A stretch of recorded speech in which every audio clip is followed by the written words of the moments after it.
नमस्कार दोस्तों, मैं हूं प्रदीप सिंह और आप देख रहे हैं इतिहास गंगा। बीते मंगलवार को भारत के सर्वोच्च न्यायालय के मुख्य न्यायाधीश श्रीमान यू ललित साहब ने सर्वोच्च न्यायालय के समस्त न्यायाधीशों को जजेस लॉन्ज में आमंत्रित किया और एक ऐसे रिकमेंडेशन लेटर का रहस्योद्घाटन किया जिसमें आने वाले मुख्य न्यायाधीश का नाम अंकित था। एक ऐसे न्यायाधीश का नाम अंकित था जो अयोध्या विवाद मामले, आधार कार्ड अनिवार्यता के मामले, एडल्ट्री मामले जैसे महत्वपूर्ण मामलों में तर्कपूर्ण व्याख्या देता है और निर्णय के नज़दीक पहुंचता है। जी हाँ, हम बात कर रहे हैं DY चंद्रचूड़ की, धनंजय यशवंत चंद्रचूड़। ये एक ऐसे न्यायाधीश हैं जिनके पिता श्रीमान YV चंद्रचूड़ भी भारत के सर्वोच्च न्यायालय के मुख्य न्यायाधीश रह चुके हैं। और यहाँ पे ये जान लेना जरूरी है कि श्रीमान YV चंद्रचूड़ साहब भारत के सर्वोच्च न्यायालय के न्यायिक इतिहास में आज तक सर्वाधिक समय तक सर्वोच्च न्यायालय के मुख्य न्यायाधीश रहे हैं, लगभग 8 साल। बात करते हैं DY चंद्रचूड़ की।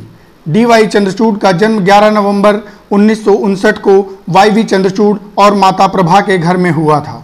इनके पिताजी एक प्रख्यात वकील और फिर सर्वोच्च न्यायालय के मुख्य न्यायाधीश बनते हैं। वहीं इनकी माताजी शास्त्रीय संगीत की एक बेहतरीन फनकार रही हैं। मुंबई हाई कोर्ट में उन्होंने अपने वकालत के पेशे को शुरू किया। जिस समय ये बात कर रहे हैं उस समय ये जान लेना जरूरी है कि DY चंद्रचूड़ ने दिल्ली यूनिवर्सिटी से अपनी LLB और हार्वर्ड लॉ स्कूल से अपना LLM और डॉक्टरेट की डिग्री प्राप्त की है।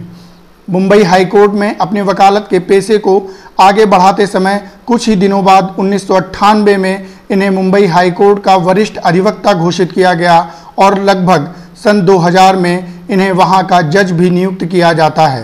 सन 2013 में इन्हें प्रयागराज उच्च न्यायालय का मुख्य न्यायाधीश घोषित किया जाता है और कुछ सालों बाद 2016 में यह भारत के सर्वोच्च न्यायालय के न्यायाधीश बनते हैं।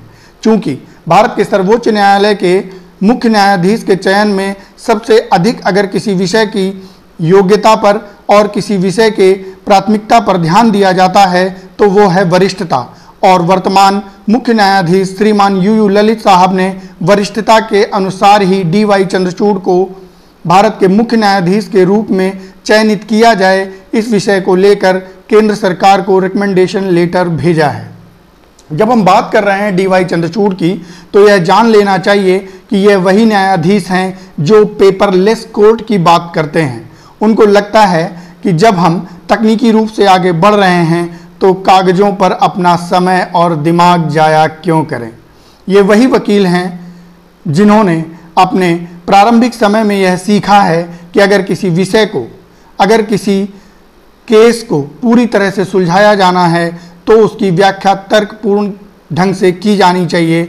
और यही नियम, यही कायदा और यही परंपरा उन्होंने हमेशा बनाए रखी और जब वो न्यायाधीश बने तब भी इसका एक समुचित और बेहतरीन उदाहरण प्रस्तुत किया।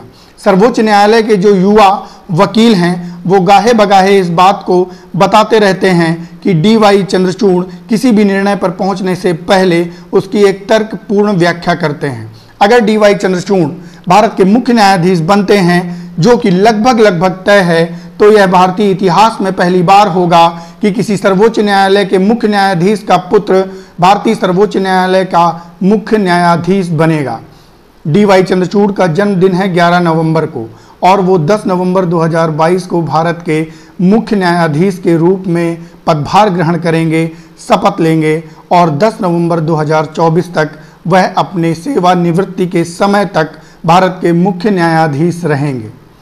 हम सब इस समय यह आशा करते हैं कि वह लगातार मजबूती से मेहनत करें और जितने भी लंबित केस हैं जिनके लिए लगातार यू ललित साहब भी प्रयास कर रहे हैं और काफ़ी सफलता भी उन्होंने अपने कम से कम कार्यकाल में पाई है। हम लोगों ने पहले भी ये चर्चा की थी कि यू ललित साहब का कार्यकाल मात्र 74 दिन का था, जिसमें अभी कुछ समय शेष है। लगातार उन्हीं पद चिन्हों पर आगे चलते हुए DY चंद्रचूड़ साहब अधिक से अधिक विधिक सहायता लोगों तक पहुंचाने का प्रयास करेंगे, तकनीकी क्षेत्र में भारतीय न्यायालय को आगे ले जाएंगे और ऐसा समय आएगा जब आम लोगों के लिए न्यायिक सहायता अत्यंत सहज, सुगम और सरल होगी। जय हिंद, जय भारत, वंदे मातरम।